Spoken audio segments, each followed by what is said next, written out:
নবী আলাইহিস সালাম বলছে, আদ-দুনিয়া কুল্লুহা মাতা ওয়া খায়রু মাতা আদ-দুনিয়া আল মারআতুস সালিহা।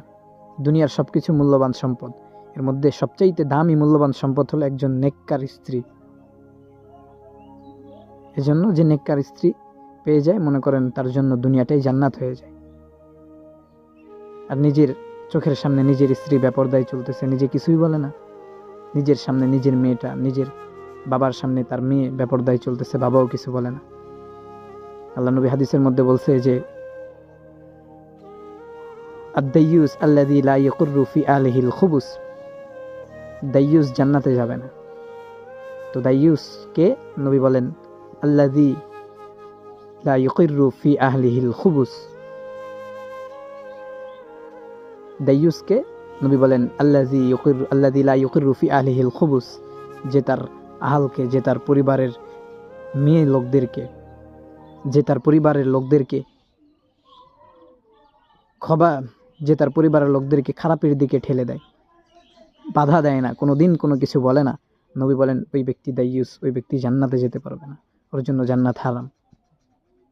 এই জন্য আসেন না, যারা বাবা আছেন, যারা ভাই আছেন, নিজের জায়গা থেকে একটু পরিবর্তন হন।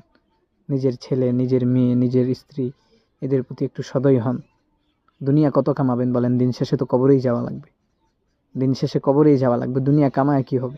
নিজের স্ত্রী, নিজের মেয়ে, নিজের ভাগিনী, আশেপাশের যারা আমার আহাল আছে, তাদের প্রতি একটু যত্নবান হই, তাদের প্রতি একটু দ্বীনি ফিকির কাজ করি, তাদের জন্য একটু আমি সচেতন হই। আমি আমার জায়গা থেকে সচেতন হলে যদি কিছু মানুষ জাহান্নাম থেকে বেঁচে যায়, তো এর বিনিময়ে তো আল্লাহ আমাকেও মাফ করে দিতে পারে। এই জন্য আসেন আমরা আমাদের প্রত্যেকের জায়গা থেকে নিজের ফ্যামিলিটাকে বাঁচাই। আমি আমার সাধ্য আছে আমার স্ত্রীকে বলার, আমি ওকে পর্দায় রাখি। আমার মেয়ে আছে, আমার মেয়েকে তো আমি পর্দায় রাখতে পারি, ওকে পর্দায় রাখি। তাহলে আপনি বাবা, আপনি স্বামী, কাল কিয়ামতের ময়দানে আল্লাহর সামনে জবাব দিতে পারবেন, অন্যথায় জবাব দেওয়ার কোনো স্কোপ থাকবে না। আর আপনি যতক্ষণ জবাব দিতে না পারবেন, ততক্ষণ এক পা সামনে যেতে পারবেন না। লা তাজুলু কদামা ইবনে আদম মিন ইনদি রাব্বিহি হাত্তা ইউসআলা আন খামস। 5টা প্রশ্নের জবাব না দিতে পারলে এক পা সামনে যাওয়া যাবে না। তো এগুলো প্রশ্ন তো আল্লাহ করবে আমাদেরকে। আল্লাহ তাআলা বুঝার তৌফিক দান করুন।